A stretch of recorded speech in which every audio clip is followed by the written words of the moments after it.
నేడు జనసేన పార్టీ పదవి బాధ్యత పేరుతో కార్యక్రమం నిర్వహించనుంది. కూటమి ప్రభుత్వంలో నామినేటెడ్ పదవులు పొందిన వారితో డిప్యూటీ సీఎం పవన్ కళ్యాణ్ భేటీ కానున్నారు. ఈ కార్యక్రమాన్ని మంగళగిరిలో నిర్వహించనున్నారు. పార్టీ ఎంపీలు, ఎమ్మెల్యేలు, ఎమ్మెల్సీలు, కార్పొరేషన్ చైర్మన్లు, డైరెక్టర్లకు ఈ కార్యక్రమం గురించి మంత్రి మనోహర్ టెలికాన్ఫరెన్స్ లో వివరించారు. 3000 మంది ఈ సమావేశంలో పాల్గొననున్నారు. నామినేటెడ్ పదవులు పొందిన నేతలకు పవన్ కళ్యాణ్ దిశానిర్దేశం చేయనున్నారు.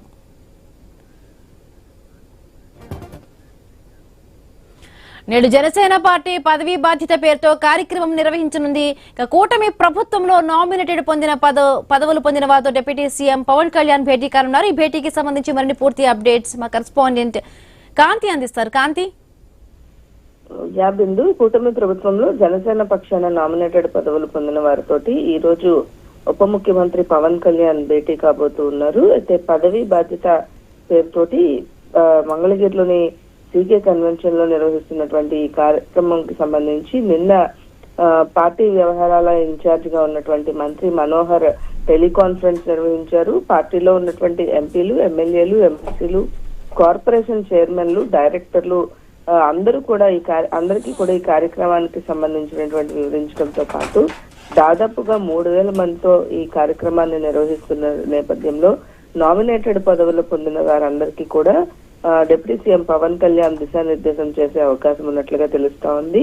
ఇప్పటి వరకు కూడా అంటే పార్టీకి సంబంధించి మొదటి నుంచి జనసేనలో పార్టీ కోసం కష్టపడిన వారే చాలా మంది ఉన్నారు. అయినప్పటికీ కూడా కూటమిలో ఎలక్షన్ కు వెళ్లిన నేపథ్యంలో చాలా మందికి కొన్ని పదవులు ఇవ్వలేకపోయారు. వారందరికీ కూడా ఫుల్ఫిల్ చేసుకుంటూ వస్తూ ఉన్నారు. దాంతో పాటుగా జనసేనకి సంబంధించినంత వరకు కూడా ఏవైతే రూల్స్ అండ్ రెగ్యులేషన్స్ ఉన్నాయో వాళ్ళందరికీ కూడా దిశానిర్దేశం చేసే దానికి కూడా ఈ కార్యక్రమాన్ని నిర్వహిస్తున్నట్లుగా తెలుస్తా ఉంది.